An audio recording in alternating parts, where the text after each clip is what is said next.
আসসালামু আলাইকুম আমার প্রিয় ভাই ও বোনেরা, আশা করি আপনারা সবাই ভালো আছেন। আপনাদের দোয়ায় আমিও ভালো আছি আলহামদুলিল্লাহ। এদিকে চলে আসলাম আমার ফার্মি মুরগির খাঁচার কাছে। তো ফার্মি মুরগিকে খাবার পানি দিয়ে দিয়েছি। দেখুন তারা কিভাবে খাবার খাচ্ছে। এইভাবে খাবার খেলে কি দেশি মুরগির ফার্মি মুরগি পালন করে কি আদৌ লাভ করা সম্ভব? যদি লাভ করা সম্ভবই না হয় তাহলে কেন মুরগি পালন করতেছি? আর বর্তমান সময় কিন্তু অনেক প্রিয় ভাই বোনেরা খামারে জড়িয়ে যাচ্ছে। তো লাভ করাই যদি সম্ভব না হয় তাহলে কেন আমাদের সময়টা তাদের পিছনে ব্যয় করতেছে? আমরা তো অন্য অন্য কাজও করতে পারি। তো যদি আপনারা কিছুটা হলেও বুঝতে পারেন আর শিখতে চান তাহলে পুরোটা ভিডিও দেখতে থাকুন। তো দেখুন এদিকে ছোট্ট দুইটা গলাশিলা মোরগ রাখা আছে। তো এই মোরগ দুইটা ছোট থাকতেও অসুস্থ ছিল, এর জন্য আমি তাদেরকে আর বিক্রি করতে পারি নাই। কারণ যে কিনে নিবে সে তো আমার কাছ থেকে টাকা দিয়ে কিনে নিবে। তাহলে কেন আমি অসুস্থ জিনিস বিক্রি করব? তো অসুস্থ জিনিসগুলো বিক্রি করা কিন্তু ঠিক না। আর দেখুন আমার সবগুলা খাঁচা ফাঁকা হয়ে আছে, কারণ এদিকে ফাঁকা হয়ে গেছে, ওইদিকে আমার প্যারেন্টসের মুরগি বেড়ে গেছে। আর দেখুন এই মোরগগুলা কিন্তু আমি প্রত্যেক বেচ থেকে 4টা 5টা করে মোরগ রেখে দেই, যেন আমার সংসারের মাংসের চাহিদা মিটে যায়।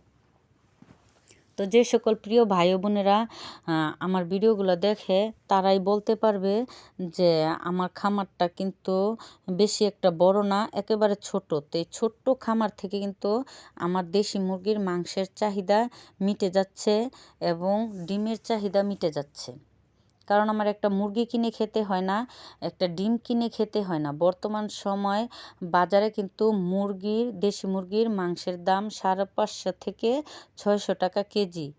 আর দেশি মুরগির ডিমের হালি 90 থেকে 100 টাকা হালি। তো কেন খামার করে লাভ করা সম্ভব না? আমার জায়গা থেকে আমি বলবো দেশি মুরগি পালন করে 100% লাভ করা সম্ভব। এদিকে দেখুন আমার দেশি মুরগি 9টা ডিম পেড়েছে, আর ফার্মি মুরগিগুলো আজকে 4টা ডিম পেড়েছে। হয়তো বা আরেকটা পারতেও পারে ফার্মি মুরগির ডিম, আবার নাও পারতে পারে। তো অনেক সময় এরকম কম বেশি করে ডিম পারে। তো দেখুন এই জায়গায় 13টা ডিম পেড়েছে দেশি মুরগি ফার্মি মুরগি মিলিয়ে। আর আমার দেশি মুরগিগুলো কুচো হয়ে যাচ্ছে। তো আমি কিন্তু দেশি মুরগি পালন করে অনেক খুশি আর অনেক অনেক ভালো আছি আলহামদুলিল্লাহ। তো এক সময় যখন আমি মুরগি পালন বুঝতাম না, আমি কিন্তু 75 পিস মুরগি দিয়ে দেশি মুরগি পালন করা শুরু করেছিলাম। তখন কিন্তু আমি মুরগি পালন করে লস খাইছিলাম। তো এরকমই প্রিয় ভাই বোনেরা, ছোট থাকতে ছোট করে খামার করা শুরু করতে হবে, বড় করে খামার করা যাবে না। তাহলে কিন্তু আমার মতো লস খেয়ে শিখতে হবে। আর যদি ছোট থেকে যদি খামার করা শুরু করেন তাহলে কিন্তু খামার করা শিখতে পারবেন, বুঝতে পারবেন। তো এদিকে দেখুন ফার্মি মুরগির বাচ্চাগুলো রাখা আছে, দেশি মুরগির বাচ্চাগুলো রাখা আছে। তো এই বাচ্চাগুলো কিন্তু অলরেডি বিক্রি হয়ে গেছে। তো এখান থেকে আমি প্যারেন্টস বাড়ানোর জন্য আমিও কিছু মুরগির বাচ্চা রেখে দিব। তো আসলে কিন্তু ফার্মি মুরগি যদি আপনারা মাংসের জন্য পালন করতে যান তাহলে কিন্তু লাভ করা সম্ভব না। ফার্মি মুরগি যদি বাচ্চা বিক্রি করতে পারেন তাহলে লাভ করা সম্ভব। আর ফার্মি মুরগির মাংসের স্বাদ দেশি মুরগির মাংসের স্বাদ কিন্তু একই। তো দেখুন আমার এই জায়গায় 60 পিস বাচ্চা রাখা আছে। আমি কিছু বাচ্চা রেখে দিব, আর কিছু যাকে কথা দিয়েছি তাকে দিয়ে দিব।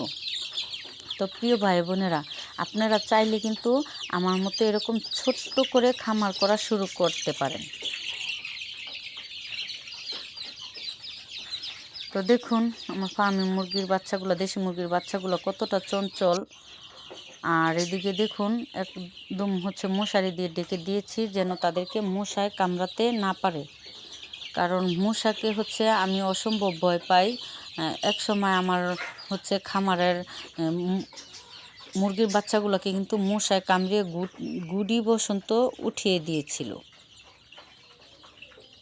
তো ভিডিওটা ভালো লেগে থাকলে একটা লাইক দিয়ে দিবেন ছোট্ট করে। আজ এ পর্যন্তই। ভালো থাকবেন, সুস্থ থাকবেন।